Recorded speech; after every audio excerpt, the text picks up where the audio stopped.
how to import videos from YouTube to CapCut.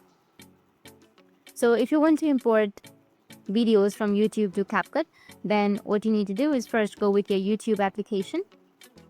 After that, find the video that you want to download, and then make sure that you have a YouTube Premium, and only then you'll be able to download videos in your device.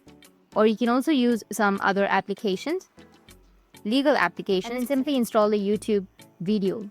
Once you install your YouTube video, you need to go back and open up your CapCut, and then go with the edit and tap on new project. And then you have to import the video the way you used to do for all the gallery videos. Simply just go to the import and then select the video that you've just saved from your YouTube, and it will be imported. That's how you can import your videos from YouTube to CapCut. And if you have any questions, feel free to comment below. Thanks for watching.